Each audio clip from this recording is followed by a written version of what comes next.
November. So 2564 Atlantic Tower.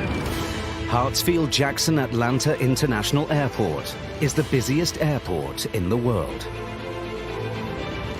5 runways handle up to 250 flights an hour. Security staff check 95,000 bags every day. We are taking anything you can eat, drink, or surf the web with out of the bags. I'm looking for anything that can connect to make an explosive material. The airport handles 2 million passengers a week. This is the final boarding call for Delta Flight 1286. And it employs 63,000 staff. If the pilot doesn't get this, he can't go anywhere. So how does this enormous airport work? The volume here at Atlanta is always the difficult part. Exclusive access takes us behind the scenes. It's kind of like the underground Disney. Exploring the airport's hidden secrets. Some people don't even know that I exist. To discover the amazing team on call 24/7. What I love most about this is being the good guy. And incredible technology. You process a U.S. citizen in a matter of seconds. That makes this extraordinary place work. Once the captain gets his clearance out, we're ready for on-time departure. This is the secret life of the world's busiest airport. Final call, Delta Flight 353 service to Liberia, Costa Rica. Hartsfield Jackson Atlanta handles more flights than Heathrow and Gatwick airports combined. Good afternoon, ladies and gentlemen. Your aircraft has just arrived here at gate A28. Around 261 million people, 80% of the US population, live within 2 hours flight of here. Welcome aboard Delta Flight 2179 in Pensacola. How are you? And it's the home base for Delta Airlines, one of the biggest carriers in the world. Hello, connections information is here on the overhead monitor. That's why 104 million passengers pass through the airport every year, relying on the 2,700 flights that arrive or depart every day. So it's 104 affirmative and make a left turn on taxiway November. To ensure everything runs on time, hundreds of aircraft must be emptied, prepared, and reloaded at one of the airport's 192 gates. Under such pressure, every breakdown, every weather delay, every security alert has the potential to bring the operation to a grinding halt. So how do you manage the job of getting all those aircraft in and out throughout the day? This is where it all starts. Delta Airlines Ramp Tower, one of 3 across the airport. And American 1309, coming on your left side to your gate, Tango 10. From here, the staff control all the operations required to turn an aircraft around across 60 gates simultaneously. Each flight has certain things that have to happen. It has to be fueled, has to have catering, has to be clean. So we're coordinating all those different inspections and activities that go into it every flight. We're ground control. So we bring the planes in and we push the planes out. Repeat and go, repeat and go. Roger, United 4484. Your push approved tail south. Currently there's 2 in queue. Ramp controllers manage the flow of aircraft, enabling pilots to find the right gate and head for the right runway. Hey, I got Bravo 29. It's ship number 950. Gate controllers oversee the turnaround itself, managing up to 8 gates simultaneously, constantly troubleshooting problems. My gate Bravo 31, he just pushed off the gate. He was on time, and I got Bravo 33. We have the jetway off, and it looks like he's going to be early. It's the gate controller's job to liaise with the ground crew to ensure baggage tugs arrive for the luggage and catering trucks arrive with newly loaded galley carts. But one vehicle you won't see out here is a fuel tanker. So how do these planes get refueled? Running underground is a hidden network of pipes, 23 miles long, which feed fuel to every single gate at the airport. And the system pumps 11 million litres of aviation fuel every day. SkyWest 109, North Cargo, Dixie 35. The ramp tower has information on every aspect of an aircraft's operation, from how much fuel it needs to how many bags should be on board. This information is fed to the ground crew using the latest in handheld electronics, which is how they know that this flight has a problem. We are out 41 bags. Hey, listen, you guys got in the bag. I got 2330 Tampa Alpha 7. We're missing about 40 bags. Okay. It's 2330, and we got 15 minutes on the clock. 5 or 10 minutes, and the issue should be resolved. All right, 38.5. Hey, stand by 1 second, Bob. San Francisco, Bravo 22. It's the job of the ramp tower staff to deal with any issue and minimize the risk of delay. Planes will come in and something goes wrong with it. It'll break, needs tire changing, doors won't open. Delays affect us greatly because we're such a tight operation. There's one problem the ramp tower dreads above anything else. Worst nightmare, bad weather. Up here in the south, we have thunderstorms that just pop up out of nowhere. When it starts raining, we start slowing the flow of traffic coming in here. At that point, we're taking major delays. The ramp tower staff constantly juggle resources to keep delays to a minimum. 4803, what was the fuel on board? Can you tell me what maintenance is actually working on? They can track every single inbound, outbound, and grounded aircraft coming through Atlanta in the next day. And if a problem calls for a replacement plane, they know exactly where to find one. Sometimes these aircraft come in and they might be sitting on the ground for 2 hours for their next flight. So what we do is the aircraft that just broke has a 2-hour ready time. We'll take that ship that's sitting here waiting for 2 hours and we'll put the passengers on them. And then by the time that happens, this one should be repaired and it'll be able to make up. We're moving things around. We're trying to utilize all our resources that we have to get them up. I mean, it came in early. You see the standard time right there is 11:50 or whatever, but it came in at 11:34. It's a constant battle against time, technology, and the elements. And it never stops. Up here, we're kind of like a beehive. Everybody, there's just activity. If you were to take the lid off, you're just going to hear, buzzing going on. The tower is also in communication with the gate agents. They must deal with the single most time-consuming turnaround job of all. Us, the passengers. We should begin boarding at 35 minutes prior to departure, so we are getting ready to begin boarding. But the boarding process has been delayed. Hi. How are you? Good. Thank you. No problem. Cute glasses. Thank you. Whether the captain and first officer are here or not, all flight attendants have to be here before we can board. So right now we just have one. We're still holding on 3 more. Maintain control of your bags at all times. We're all familiar with seating areas where we can wait for our flight, but what about the air crews? Hidden out of the way underneath the terminals are 2 other lounges. One for cabin crew, the other for pilots. You have a typical passenger that goes from the West Coast to the East Coast on any given day. They will tell you they're worn out, and that's just from riding in the airplane. Well, we're busily working and flying these airplanes, and we need downtime too. So if we're able to go into a lounge at our base, we have enough time, we'll go in there, sit, relax for a little while, and kick back, put our feet up, and out of the public view, because no one in the airport wants to see their pilot sleeping. That is not a good look. As Atlanta is the main hub for Craig's airline, he spends a lot of time down here. There's a blue chair over there in front of the television that I am particularly fond of. Reclines almost completely flat. I've spent many hours in it. From their lounge, pilots can get their schedule for the day and up-to-date weather forecasts.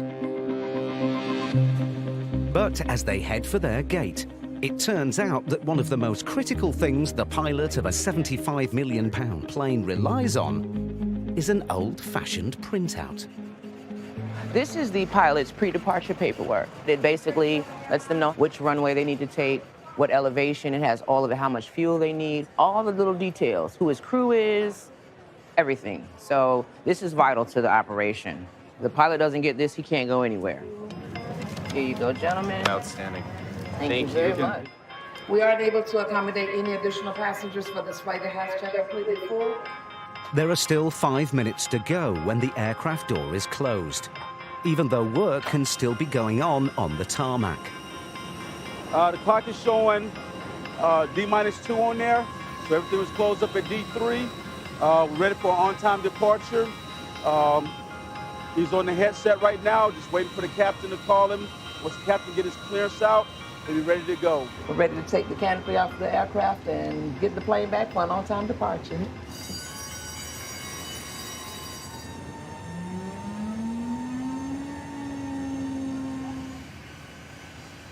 The ramp controller liaises with air traffic control. Roger. Before giving the pilot clearance to move. Right now, we got this aircraft that's pushing back. We're giving them instructions on how to go so they can get oriented to the right runway so they can take off. Flight DL-2330 heads off to Tampa, bang on schedule. But keeping Atlanta's 2,700 flights a day on time isn't just down to the ramp towers. Hidden out of sight is a vast subterranean network, moving passengers and baggage from one part of this enormous airport to another. 35 miles of conveyor system, mostly hidden under the building, so it's kind of like the underground Disney.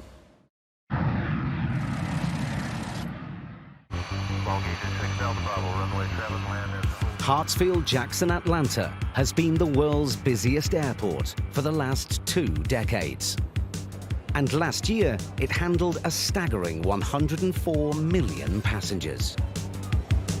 Final boarding call, Philadelphia Airlines Flight 2609, service for Charlotte. Managing that number of people requires 2 massive terminals and 7 concourses spread across the 2-mile-long axis of the airport. Once again, this is the final boarding call for Delta Flight 1286. All confirmed and ticketed passengers must be on board at this time. At gate T6, they've almost finished boarding a flight to New York. Hi, how are you today? But some passengers are missing. We're missing still about 8 passengers on board. Most of these passengers are coming from a connecting flight. Atlanta is a massive hub, with flights coming in from all over the world, as well as across the USA.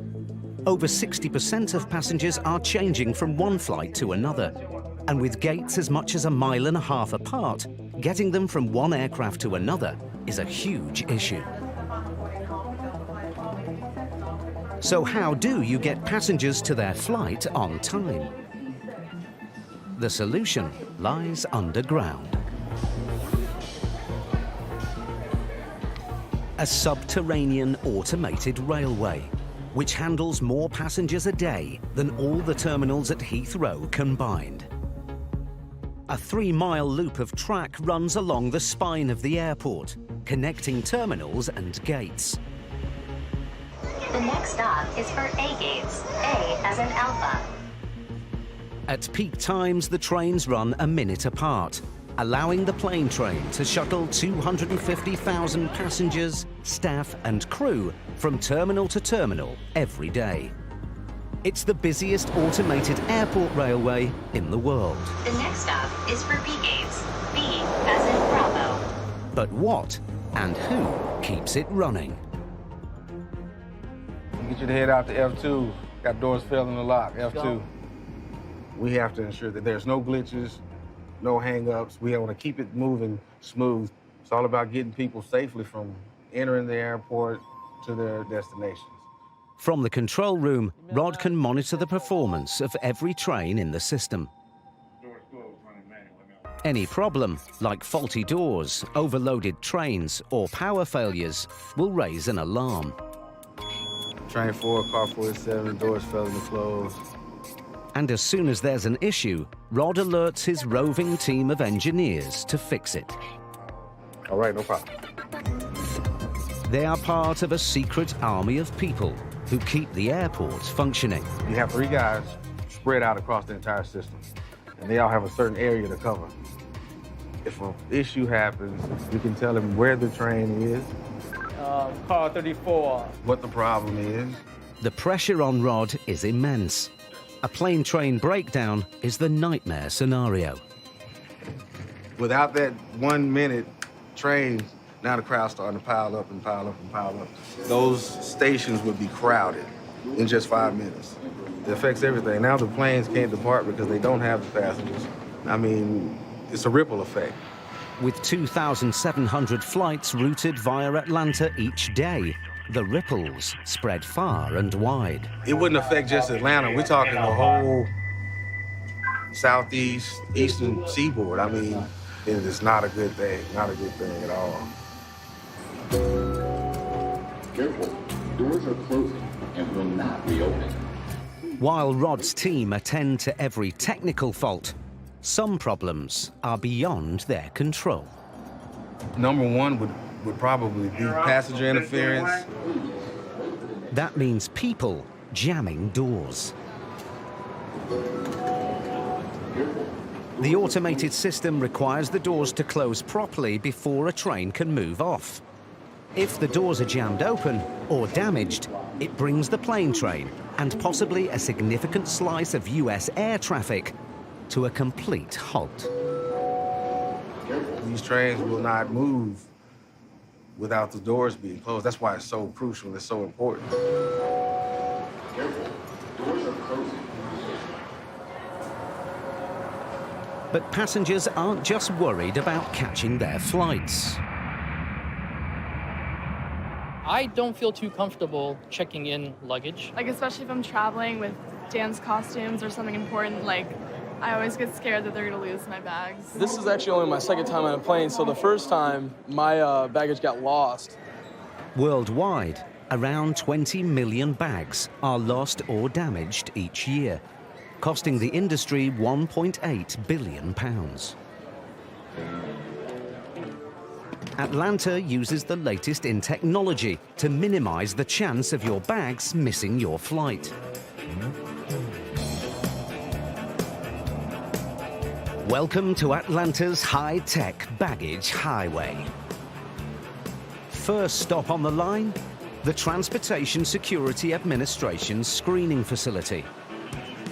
TSA, as they're known, scans every single check-in bag before it goes anywhere, which adds up to 14.9 million bags a year. At peak times, TSA will run 42 X-ray machines, each costing £261,000, to hunt for explosives or other banned items. If we deem that it might be suspicious, we end up sending it to one line, and if the machine says we're okay with this bag, it'll actually send it to another line straight onto the plane. Most bags pass through without any problem, but a significant number are sent down the suspicious bag slipway to TSA's baggage inspection room for stage 2. This is my bag right now. Using the X-ray from the scanner, inspectors can zero in on the suspicious part of the bag. Any bag that has a laptop in it is going to pretty much come down and be alarmed and checked on the floor, because that's easily something that you can hide or conceal an explosive device or make up an explosive device in. I'm checking for any type of explosive or trace material that it might be on the item itself. Analyzing a swab from the laptop is the surest way to check if it's okay or not. Okay. Any bag containing tools, electronics, or liquid containers must pass George's inspection before it can go on its way. Oh, now, so with this bag here, it's locked. If a bag's locked and George doesn't have a master key, he must adopt a more direct approach. Explosives, thankfully, are incredibly rare, but George does get a surprise now and again.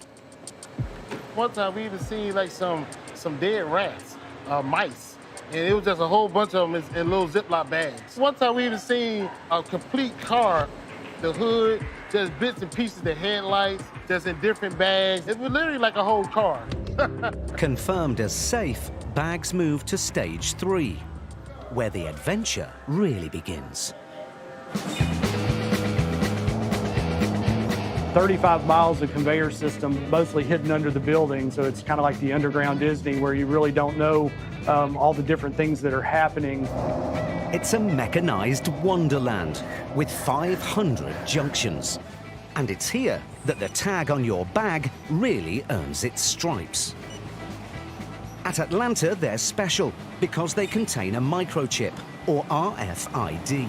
We have optical readers around the system that periodically check the location of the bag, as well as RFID readers. The RFID allows bags to be identified even if the barcode gets obscured. This ensures that every bag gets routed to the right destination. And the microchip offers an extra little peace of mind. So it allows us a lot better information. We're now able to relay that information to our passengers. They can use an app to see the location of their bag at any time, whether it's on board, whether it's sitting at the claim unit for them. Andy and his team constantly monitor the system. There are different color codes that come up depending on the activity of the system. Green is good. Green is always good. Purple indicates there's a little bit of a problem and bags are starting to back up. And then if there ends up being a jam, it indicates a jam in yellow. Unfortunately, Andy and his colleagues see yellow over 60 times a day. We have a jam at MB 143, MB 143. A baggage system technician is dispatched to sort out the problem. Our goal is to clear them within a minute and a half. There's a little competition between the day shift and the PM shift on how quickly they can clear a jam. Most jams are like this one. 4 bags have ended up wedged together, blocking the conveyor. It's simple enough to clear, and Andy's computer screens are green for go again. The biggest cause of lost bags is when luggage is in transit to a connecting flight. At Atlanta, they have an ingenious solution to deal with bags which have a long layover. Bags like this one are sent to a facility called cold storage. It's tracked by the system, so it knows its exact location. So if this particular bag, which is going to Sacramento, is needed for a flight going out, then the bag will purge out, go to its on-time pier, and then any other bags that were not needed at that particular time by the system will come back and be sorted back into a time lane. The final stop on the system is one of several unloading stations.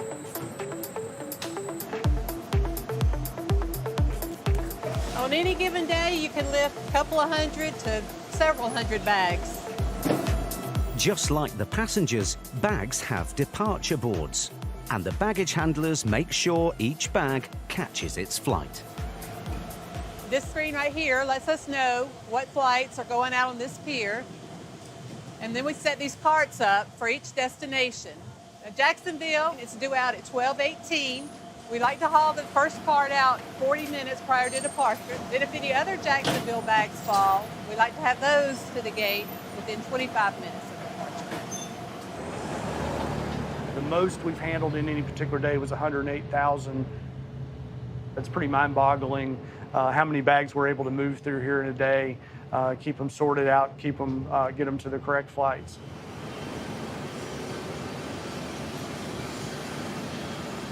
The airport systems do a remarkable job of getting passengers and luggage to their onward flight. But what do you do if you've got a tight connection? And even the plane train isn't going to be fast enough. Ever wondered what those people with name boards on the air bridge are doing? Are you Mr. Stender? I am, yes. How are you? Good morning, sir. Delta passenger Stephen Stender has less than 30 minutes to make his connection. Well, I've got a nice treat waiting for you downstairs if you follow me. Having alerted the airline to his problem, they've stepped in to help.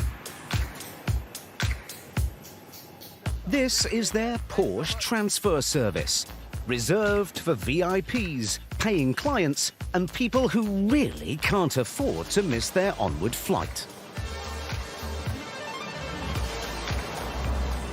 I was really sweating it, you know. I was a little concerned about weather and everything else. It's a big day. Actually asking my girlfriend to be my wife. I'm flying home to Milwaukee, and immediately as I see her, I'm gonna ask her to marry me. And we are then celebrating. We're off to Hawaii. It might seem a bit absurd, using a sports car capable of 160 miles an hour to tootle across the tarmac at a modest 30. But with an automated massage included, it's been chosen for comfort rather than speed. We could just take a little tour around the airport for an hour. I could get used to this. And again, just watch your step, Mr. Sender, as we head up. Perfect. Great. Thank you. One passenger's journey that could have gone south is now heading north, on time to Milwaukee.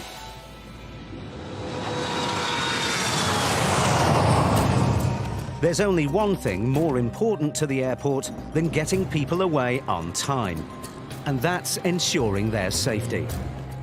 With terrorism an ever-present threat, how does the world's busiest airport keep us safe? Never again do we want 9/11 to happen. That's 840, traffic's British now, head to your right and a left turn north. Side 840. Across the world, there are estimated to be as many as 16,000 planes in the air at any one time. Controlling each and every flight is a mammoth task. Point 326, taxi via the pink 3, hold short, runway 9 right. Hold short, runway 9 right via the pink 3, Delta 2326. At the world's busiest airport, air traffic control is one of the most challenging jobs. We are servicing 150 domestic destinations, 70 international destinations, and 50 countries. And so our job is to make that portion where you start and you end your flight as seamless as possible. Delta 2564 is coming up on Bernie 9 right. It's a non-stop carousel of planes in and out.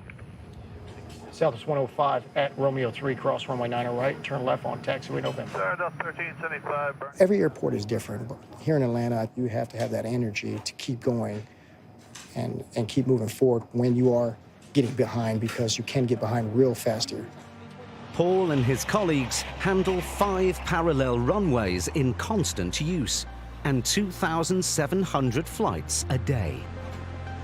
We can handle anywhere between 130 arrivals an hour and 120 departures an hour, so roughly over 250 operations an hour. So how do you manage the flow of aircraft when there is a takeoff or landing happening every 15 seconds?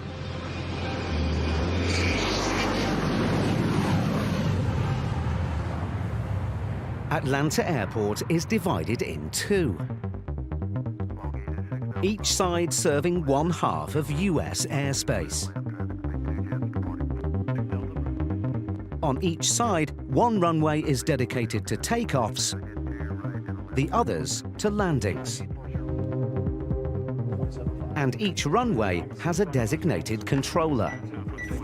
Delta 1471, you can make the left turn at Lima 1. You'll follow an Embraer approaching from your left. Delta 1471, monitor tower 123.85. Breaking the system down like this makes the process of air traffic control much more manageable. That's good. Thank you, Delta 2326. I'll pass this information on. Thank you. Delta 1564, turn left on November and hold short over 9 left to taxiway Sierra. The airport's taxiways operate as enormous one-way streets, channeling aircraft to and from their gates. And this allows air traffic control to maximize throughput when things get busy. The ground controller's main objective is to taxi the aircraft, both arriving and departures, to get them to their runway. Air Shuttle 6116, you'll be next for departure, monitor tower 123.85. 123.85, that's 10 to me. Aircraft need a minimum separation between takeoffs. But smaller gaps are permitted if their routes diverge as soon as they're airborne. When they taxi out for departure, you could get a north departure and you can get followed by another north departure. And what the ground controller would do is he would park that second north departure and wait for a west departure to come out. 314 Atlanta Tower, and on the right, 10605, clear to land, you're number 2. By alternating aircraft so that one with a flight path going left is followed by one with a flight path going right, you can speed up the rate at which they depart. That's fine for getting aircraft out. But how do you get inbound aircraft to the gates without crossing busy runways? Atlanta's built a way to keep the taxiing traffic flowing. Called Taxiway Victor. It's effectively a bypass, diverting taxiing aircraft round one end of the runway. But the crucial factor is it sits in a man-made dip. This means the taxiing aircraft is below the level of the runway, so it won't interfere with aircraft taking off. It actually reduces our runway crossings by about 600 crossings a day, and it also allows the aircraft to keep moving, which means they don't have to idle down and power back up, so they use a lot less fuel. In air traffic, it's always good to keep an aircraft moving. A moving aircraft is a happy aircraft, as we say. So even if you're taxiing longer and you're not stopping, I think the passengers enjoy that because at no point do you stop. Taxiway Victor's been so successful, a similar system is planned for the opposite side of the airport. American 668, cross runway 9 left, join Mike and contact ground 20. The principle of simplification even applies to the technology the air traffic controllers use. For all the radar and computers they have, the most essential tool for managing individual aircraft is this, a plastic strip. Those plastic strips, those are the flight plans. And basically they have the aircraft call sign on there. They have the destination, the altitude. They have a transponder code on there in which that code is linked up to that particular aircraft so that we can radar identify them and follow them throughout the airspace. There's times where you could have 50 of those strips. And that's a way for us to keep them organized. And it's a memory aid for us. So we use those all the time. Passing the strip from one controller to the next keeps responsibilities clear and the traffic flowing.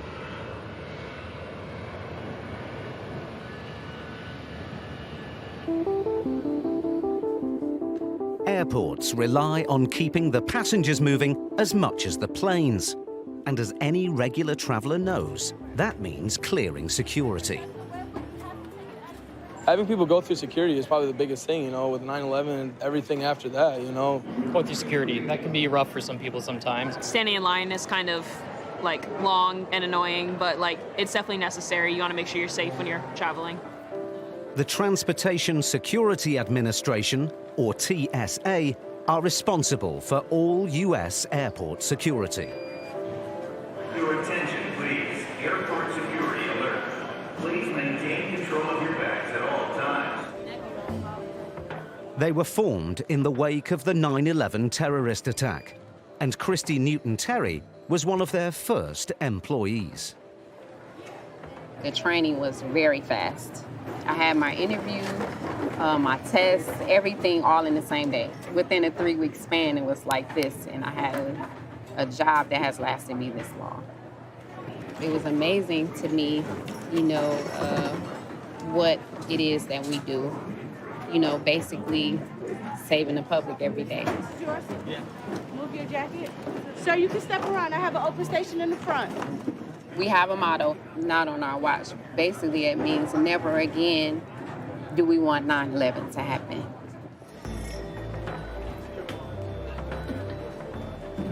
Everything that's in your pocket, put it in here. Very first station. The main weapon in TSA's armory is the X-ray scanner. But if it can see inside our luggage, why do we have to take anything out?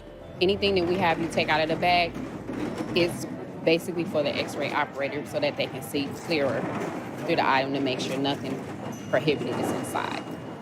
Laptops and other metal items can block the X-ray machine's penetrating eye, which is why passengers have to remove them from their bags. They can hide prohibited items from detection. Remember, guys, we are taking anything you can eat, drink, or surf the web with out of the bags.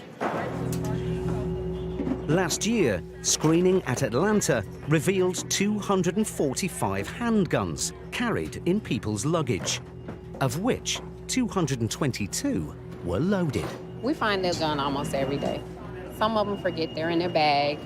Some of them think that they can bring them because they have a carry concealed license and they think that they can still bring it through. Remember, guys, anything you can eat, drink, surf the web with, go ahead and take it out of the bag. The meticulous process of security can cause long queues. But Atlanta does have one tool up its sleeve. More efficient than metal detectors and body scanners, it can keep queues to a minimum. Say hello to Flint, one of 17 specially trained explosive sniffer dogs. He's not gonna bother, he's just gonna smell you. Well, the technology is very good, but the dog's keen sense of smell is much better than the machinery, and it's a lot quicker. So we can screen passengers much faster.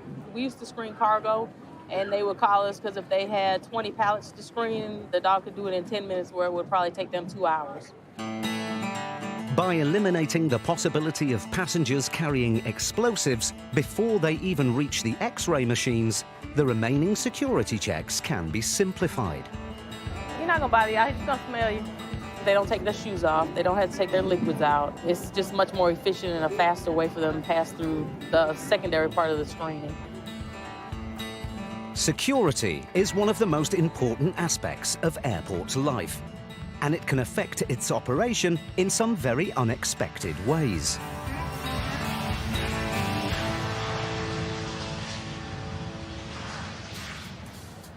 Take food, for instance. With 275,000 people passing through every day, restaurants are a vital part of the airport.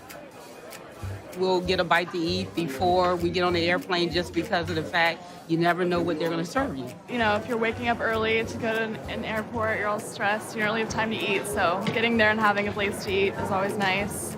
Jekyll Island Seafood is one of the 114 food outlets dotted throughout the airport. Most of the seafood, the shrimp and fried fish and crawfish and calamari, most of that stuff's 10 minutes tops. With chicken, it takes a little longer to cook, so we're looking at about 15 minutes. Definitely no longer than a 20-minute ticket time. Whether you're turning out grilled Atlantic salmon or just a burger, the question is the same. How do you get all the ingredients and staff to cook them into the airport without the headache of passing through security? The answer is, you can't. Security is non-negotiable. All the food is subject to being inspected and checked before it makes its way into the airport. So it's a very demanding, precise, logistically a complicated process that we have to go through in order to make all of this work. I have a chicken Caesar and a kid's chicken tenders on the way. The biggest obstacle that I tackle here with my staff is getting everyone here on time. Everyone has to go through security every day, all of your belongings. So the staff have to make sure that they're prepared at least an hour and a half to just walk in the doors to be here at work. Getting people and produce to the restaurant is only part of the challenge. If all sharp objects are confiscated by security, how do chefs prepare the food? All of the knives have to be tethered or attached to a string, or they have to be locked away in the safe. We have to keep a record of it daily for the morning as well as the PM that we're checking to make sure that all pointy, sharp objects, including knives and scissors, they're accounted for twice a day. Although no airport can guarantee to eliminate every single risk to our safety, air travel remains the safest mode of transport on the planet. There are, however, some threats you can't control, like bird strikes. So how does Atlanta keep wildlife at bay? Leave the area, it's unsafe. This is not for you.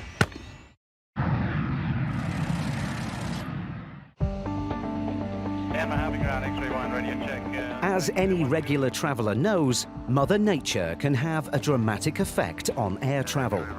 Storms, snow and lightning can all cause airport delays. But the natural world's interventions aren't just limited to the elements. Wildlife also poses a significant risk. We see the most activity on the South Complex. Canada geese, killdeer, mourning doves, European starlings, all kinds of different blackbirds. Your normal everyday birds, we experience them here out on the airfield. Jet engines are designed to suck in air, not birds. And the results of a bird strike can be catastrophic.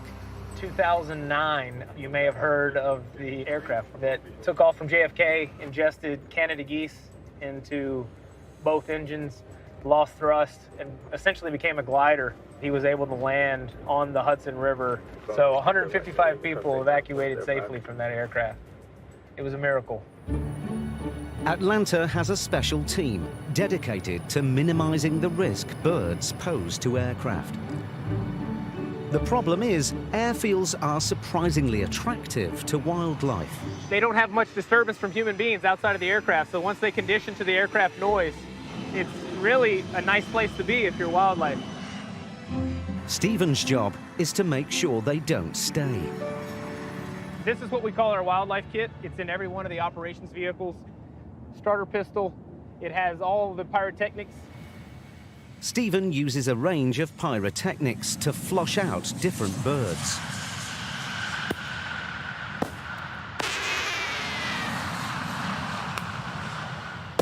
But not everything in his kit is about scaring wildlife.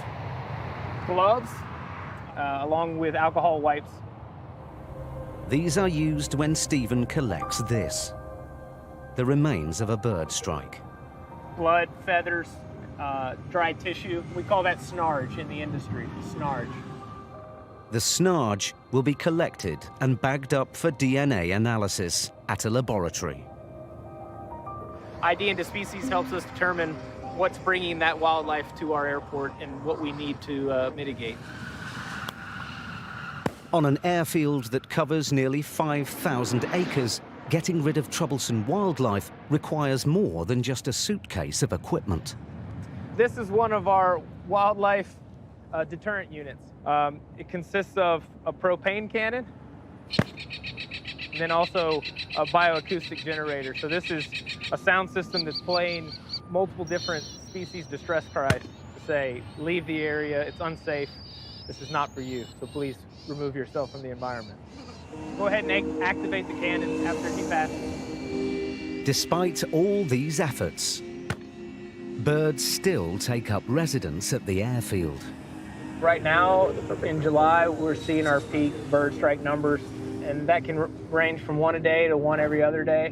When taking into account how many movements we have here at the busiest airport, it's not bad.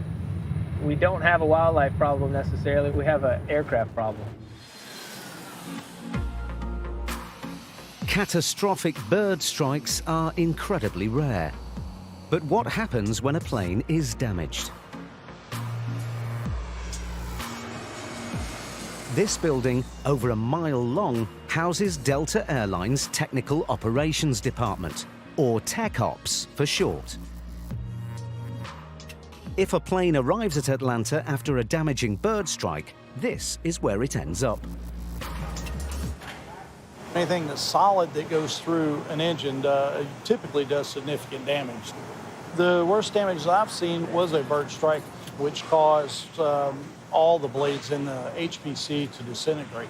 And so the HPC that we see behind us here has nice uniform blades, and the worst one kind of resembled a corn cob, after the corn had been eaten. And we actually refer to it as being corn cobbed. And all the blades break off, and it is a mess. Blaine's team don't just deal with repairs. This is where the majority of the 1,700 engines that power Delta's fleet get serviced. We overhaul engines for Delta. So we've got about 8 different engine lines, and we can bring the engines in, disassemble them to the piece part level, and reassemble the engine, and then get it ready for test. These engines are incredible pieces of engineering.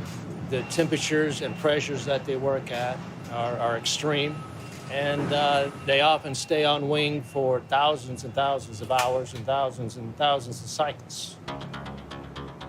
An individual engine can cost as much as £6 million brand new. Servicing them requires an extraordinary range of techniques and materials, which is why a complete overhaul can cost as much as £2.3 million. Aircraft, like engines, will run for years and years with a regular service. So specialist teams work every night to get planes back in action in the morning.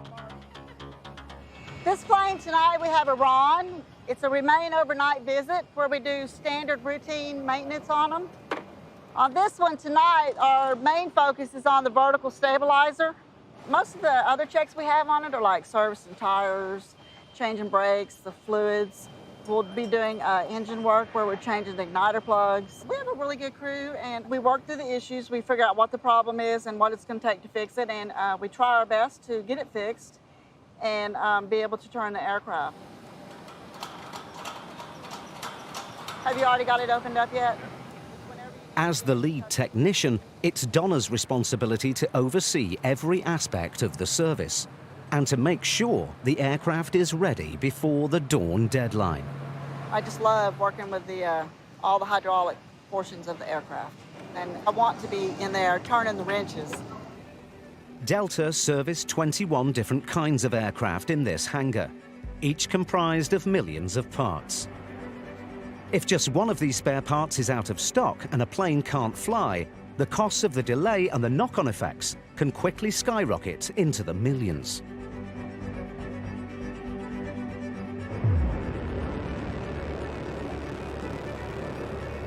To keep their fleet in the air, Delta have built one of the world's biggest spare parts stores.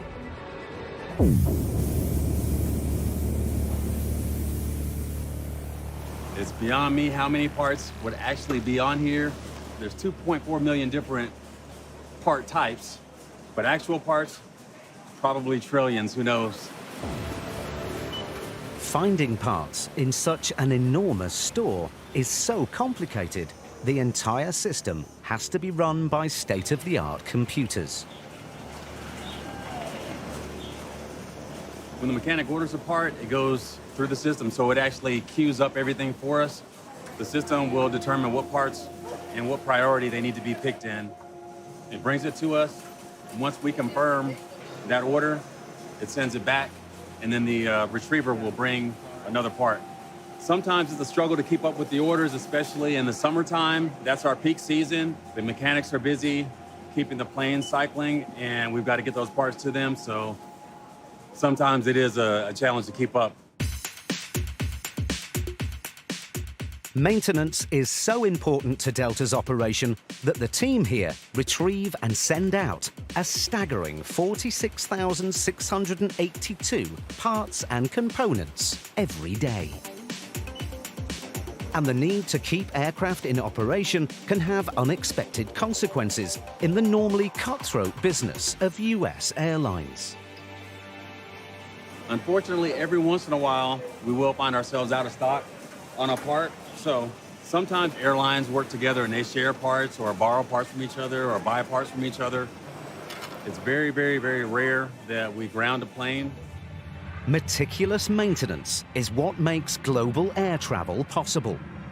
But how do you maintain the airport and its systems when they're in constant use every day? Welcome to the secret nighttime army, responsible for keeping the world's busiest airport up to scratch. It's one of the most crucial systems that is on any airport.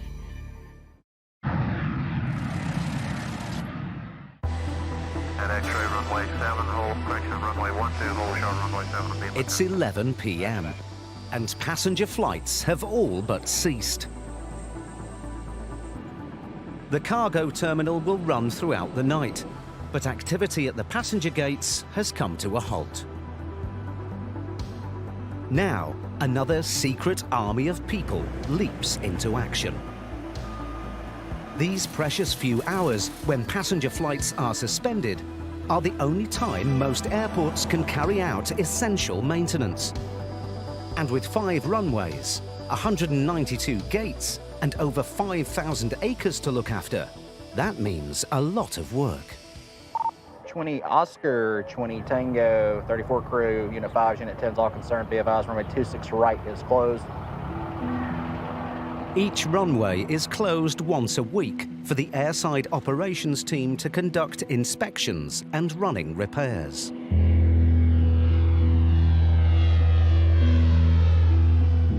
So right now I'm beginning the nightly airfield inspection. We're going to start with airfield lighting. Runway lighting ensures pilots can clearly see the runway, whatever the weather.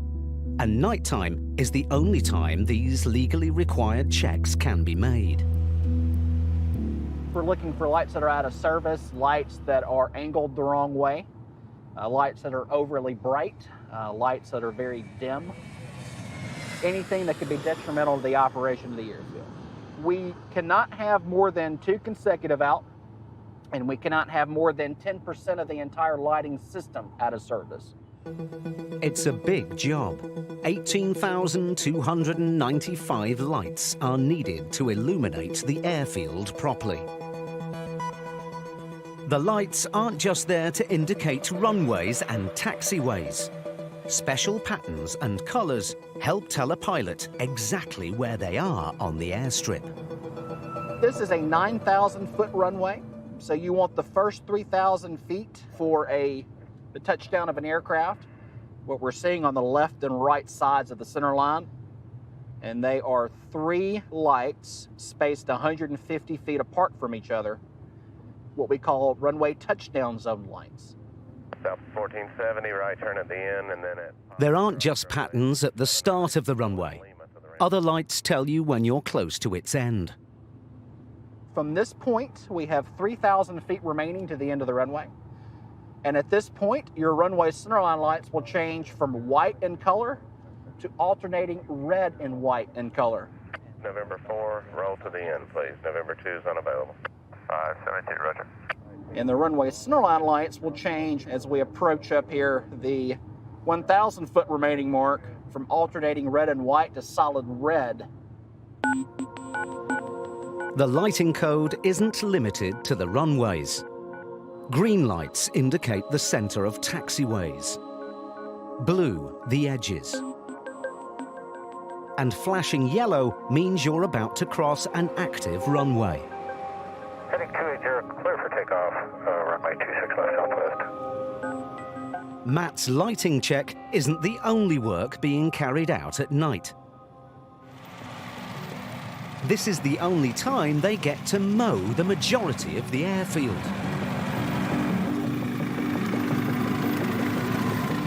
Managing grass height is crucial. Keeping it too short leaves easy feeding grounds for birds.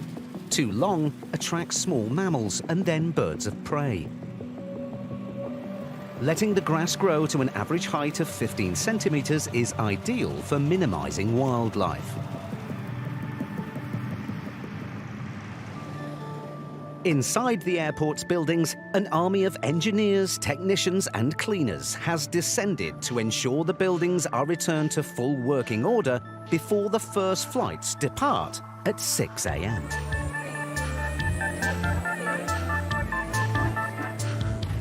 Special machines are deployed to dust every nook and cranny, wash the 1,378 public toilets,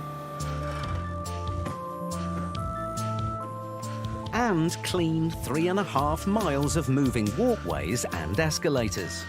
Nothing escapes the attention of these nighthawks. Check the G shoe and its cable, also the C phase cable and the A phase cable. Good. Even the points on the plane train track get a clean.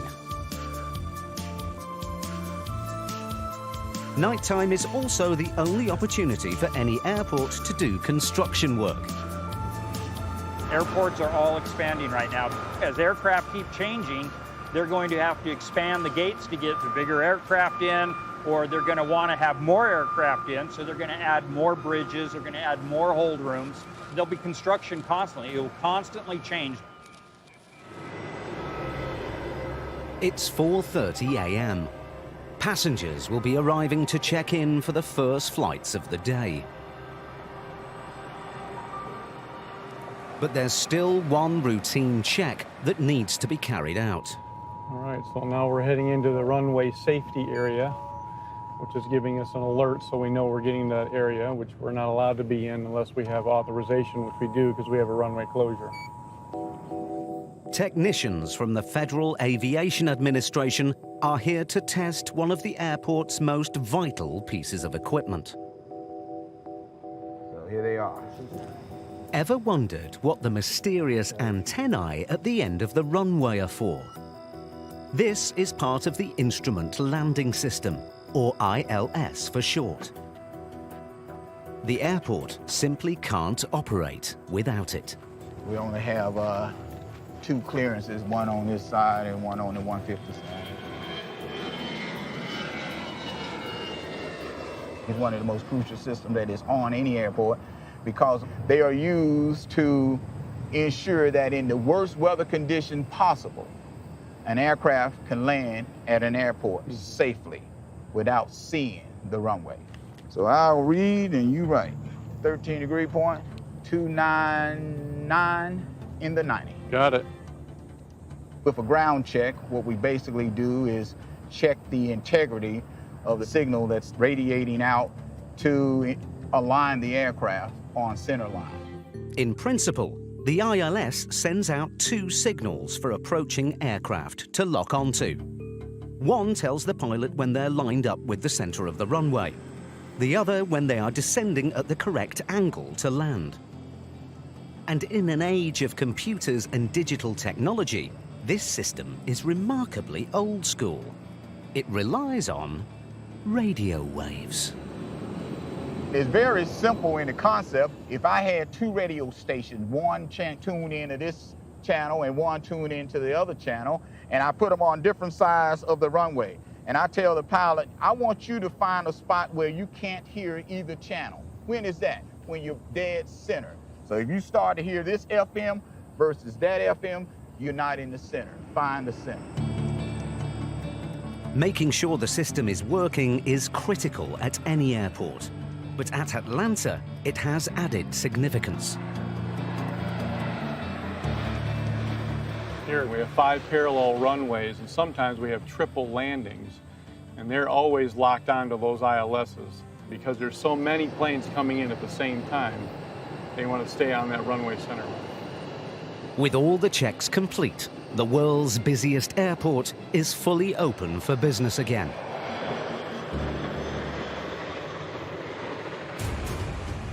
Early morning is one of the peak times for international arrivals. So how do Customs and Border Protection turn the airport into a frontier? On a good day, we'll find hidden compartment. Our biggest thing here is marijuana, but we'll sometimes find cocaine or heroin.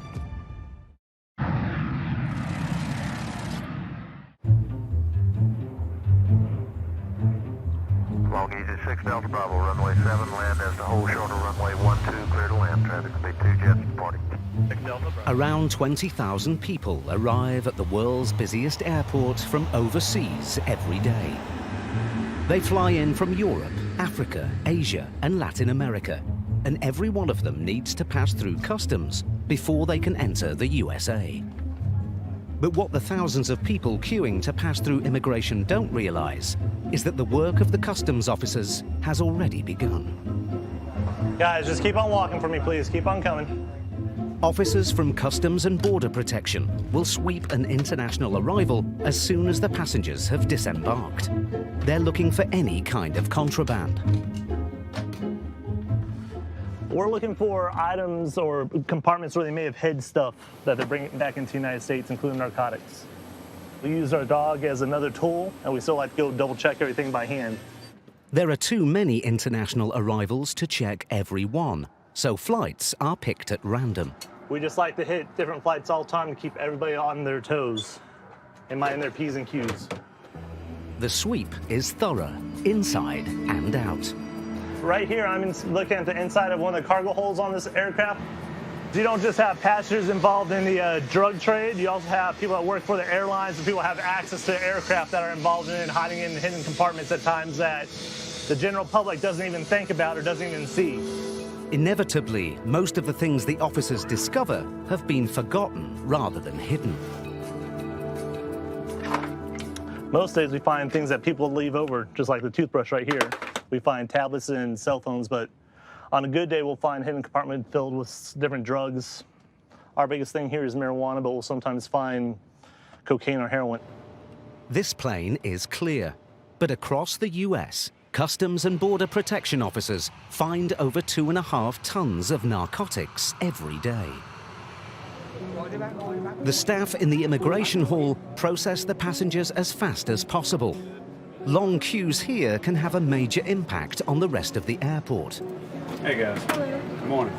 All right, you have your passports. Thank you. Their aim is to confirm the identity of every traveller. But how do they deal with the 20,000 international passengers that arrive every day? All right, so what is the purpose of your trip? Atlanta has installed the latest in biometric recognition systems. Automated booths check paperwork, unique facial features, and fingerprints. It allows the passenger to present themselves to a kiosk, swipe in their documentation, answer all the customs questions. With the new technology that is being tested here in Atlanta now, facial recognition, you could process a U.S. citizen in a matter of seconds.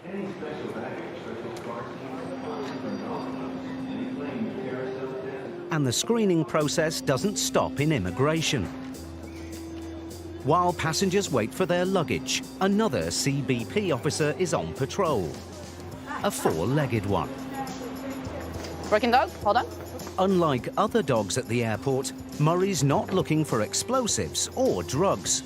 His target might seem mundane, but it's potentially just as dangerous. Oh, Murray, what do we have here?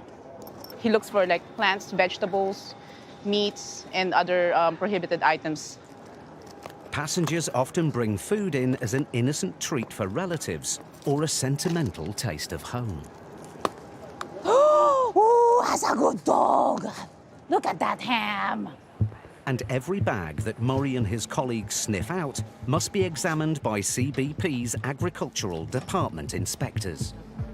So I see our canine has hit on you. Oh, okay. The fresh leaves that you have, that you're carrying, these are a prohibited item. So unfortunately, all your fresh fruits and vegetables will not be permitted into the U.S. today. But why is something you can buy in any supermarket such an issue? Letting a non-native item into the country could have catastrophic consequences. Any foreign pest or disease that could come into the U.S. can cause billions of dollars to our economy as far as the agricultural side. It's not just the odd bit of fruit and veg that gets confiscated. A typical morning's haul would put a top chef's kitchen to shame. We have some fresh okra, we have eggplants, avocado, we also have some bananas, and then of course we have a big, beautiful bag of some dried meat. With some items, like these cherimoya or custard apples, the pests are visible to the naked eye.